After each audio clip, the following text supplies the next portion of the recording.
आगामी टीटीएडीसी चुनाव से पहले मोथा पार्टी की राजनीतिक गतिविधियां पूरे क्षेत्र में तेज होती दिखाई दे रही हैं। हाल ही में थाईप्लॉक ट्विसा में आयोजित विशाल जनसभा ने पार्टी की बढ़ती ताकत और जनाधार को स्पष्ट रूप से सामने रखा। इस जनसभा के वीडियो में साफ तौर पर देखा जा सकता है कि बड़ी संख्या में लोग मोथा के समर्थन में एकत्र हुए थे, जो पार्टी के प्रति लोगों के भरोसे और उत्साह को दर्शाता है। इस अवसर पर पार्टी के कार्यकर्ताओं और समर्थकों की भारी मौजूदगी ने यह संकेत दिया कि मोथा जमीनी स्तर पर लगातार मजबूत हो रही है। जनसभा में शामिल लोगों ने पार्टी के नेतृत्व और उसकी नीतियों पर विश्वास जताते हुए आने वाले चुनावों में समर्थन देने का संकल्प लिया।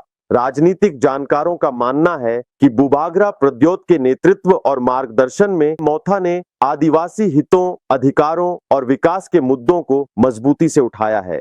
यही कारण है कि पार्टी को युवाओं, महिलाओं और आम जनता का व्यापक समर्थन मिल रहा है। पार्टी समर्थकों को उम्मीद है कि 2026 के टीटीएडीसी चुनाव में भी मोथा अपनी मजबूत संगठनात्मक क्षमता और जन समर्थन के बल पर जीत दर्ज करेगी। थाईप्लॉक ट्विसा जैसी विशाल जनसभाएं इस बात का संकेत हैं कि मोथा टीटीएडीसी की राजनीति में एक बार फिर निर्णायक भूमिका निभाने के लिए पूरी तरह तैयार है।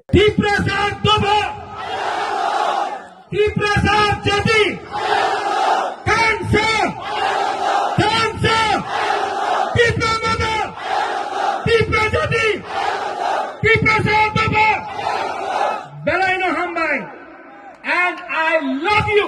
I'm Nana Hanga.